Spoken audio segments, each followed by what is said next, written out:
वक्फ संशोधन विधेयक राज्यसभा से भी पास हो गया है। बिल के पक्ष में 128 वोट पड़े, जबकि विरोध में 95 वोट पड़े। बिल के समर्थन को लेकर विपक्षी पार्टियां कह रही हैं कि जेडीयू और टीडीपी जैसे दल वास्तव में इस संविधान विरोधी साजिश में शामिल हैं।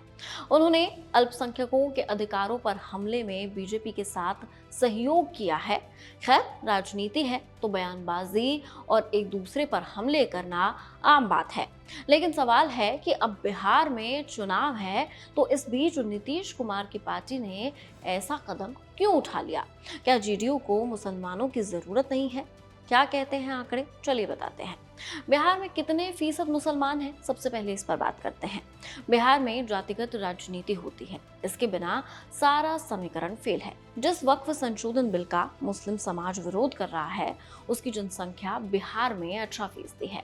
इसमें पसमानदा मुसलमानों की संख्या 73% है। कहा तो ये जा रहा है कि इस वक्फ संशोधन से पसमानदा मुसलमानों को फायदा होगा। मुख्यमंत्री नीतीश कुमार ने 2005 से बिहार की सत्ता संभाली। 2005 के चुनाव से लेकर 2020 तक के विधानसभा चुनाव की बात की जाए तो नीतीश कुमार की पार्टी में शुरुआती समय में मुस्लिम चेहरे तो विधायक बने, लेकिन अंत में ये आंकड़ा 0 हो गया। यानी 2020 में जेडीयू से कोई मुस्लिम विधायक नहीं बना। ये आंकड़े बहुत कुछ कहते हैं। खैर, सवाल तो उठेंगे ही, आखिर नीतीश कुमार ने क्यों वक्फ का समर्थन किया?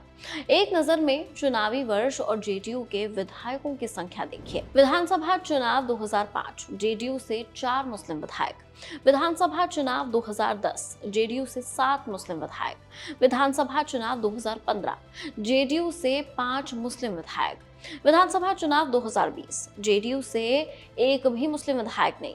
लल्लन सिंह ने कहा था मुसलमान नीतीश को वोट नहीं देते। पिछले साल जेडीयू के वरिष्ठ नेता और वर्तमान में केंद्रीय मंत्री लल्लन सिंह ने बात कही थी। एक कार्यक्रम में सीधा मंच से ये स्वीकार किया था कि मुसलमान अब नीतीश कुमार को वोट नहीं देते हैं। उन्होंने सार्वजनिक तौर पर ये बयान तो दिया, लेकिन विवाद बढ़ता देख उन्होंने इस पर सफाई दी और कहा कि उनके बयान को गलत तरीके से पेश किया गया है। खैर, जेडीयू ने वक्फ बिल का समर्थन किया और 2 नेताओं ने बीते गुरुवार को इस्तीफा दे दिया।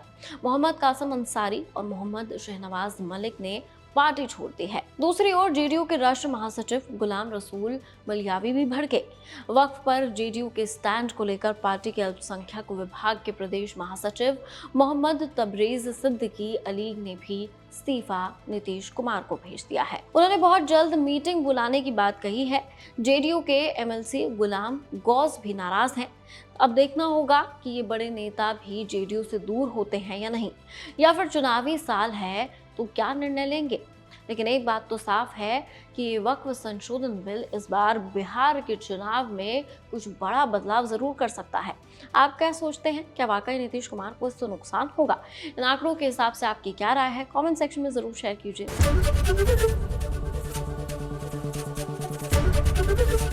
एबीपी गंगा, खबर आपकी, जुबान आपकी।